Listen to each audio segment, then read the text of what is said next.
On to another tragedy. Thousands of those who were the most vulnerable taken too soon, years of grief, and still no closure for families wanting to know why.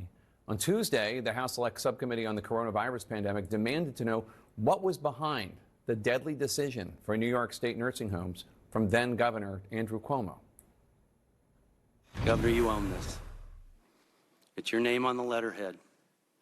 This is your directive, whether you knew about it or not. Many families are still looking for answers. Both Republicans and Democrats demanding answers. Look them in the eye and apologize, which you have failed to do. Grasping for a reason why New York nursing homes were forced to admit those who had coronavirus in 2020. I am sorry for your loss, and I believe you are owed an apology, because this country should have done better. The hearing focusing on this March 2020 New York State Health Department advisory. Quote, no resident shall be denied readmission or admission to the nursing home solely based on a confirmed or suspected diagnosis of COVID-19. 2 months after that, Cuomo started facing tough questions about this order at his daily coronavirus briefings. I think the rule that you can't discriminate against the COVID patient is right. Congress now questioning Cuomo, not just on that policy, but how reporting resident deaths changed.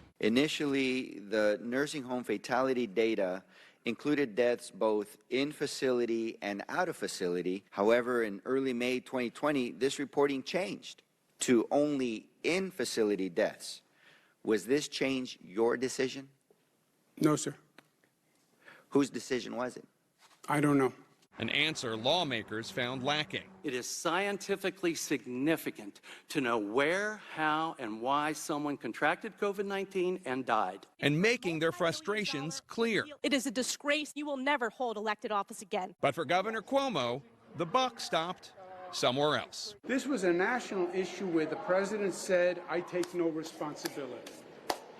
I leave it to the states. Finding few answers from Governor Cuomo, the committee hit his successor, Democratic Governor Kathy Hochul, with a subpoena for her communications back in 2020, looking for anything related to how the state reported these many deaths. Let's bring in Republican Congressman Brad Wenstrup of Ohio. He's a doctor and chairman of the Select Subcommittee on the Coronavirus Pandemic. Congressman, your subcommittee spent hours talking to Governor Cuomo. But both you and other lawmakers acknowledge Cuomo's answers were not as direct or substantive as you wanted. What do you say to families left disappointed because of the hearing yesterday?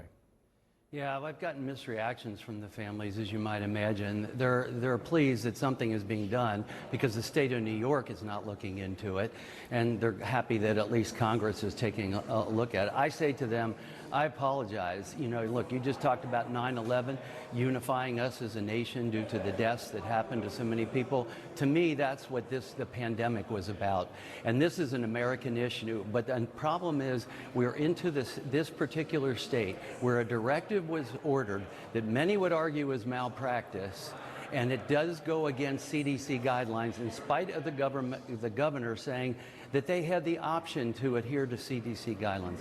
He's shown no remorse, and he's blaming other people. You know, we are looking at what happened regardless of administration, regardless of state, and what even was going on globally. That's what we're about, and he had the chance to maybe say, I'm sorry, this directive should not have happened.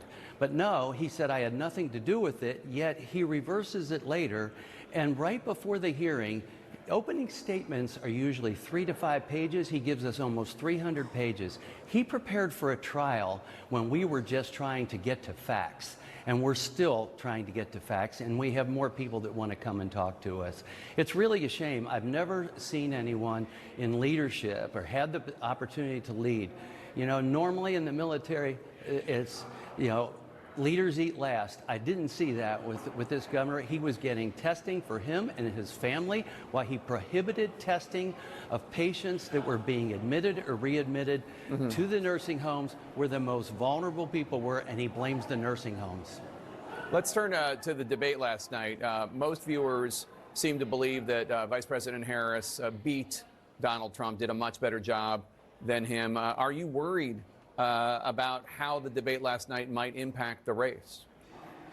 Well, you know, these are races. This is up to each one of the candidates there, and I will tell you, That's not how I would debate. I've had many debates myself, and it doesn't usually get conducted in the way that that one was. We'll see. Only time will tell, and time is running out for both candidates. Congressman Brad Wenstrup of Ohio.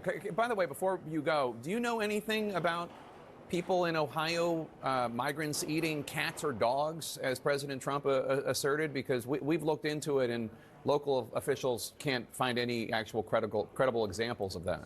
Yeah, I can't say that I looked into it, and I don't know anything about it, to be honest with you. Sorry. All right, Congressman. Thank you so much. Right, thanks. I appreciate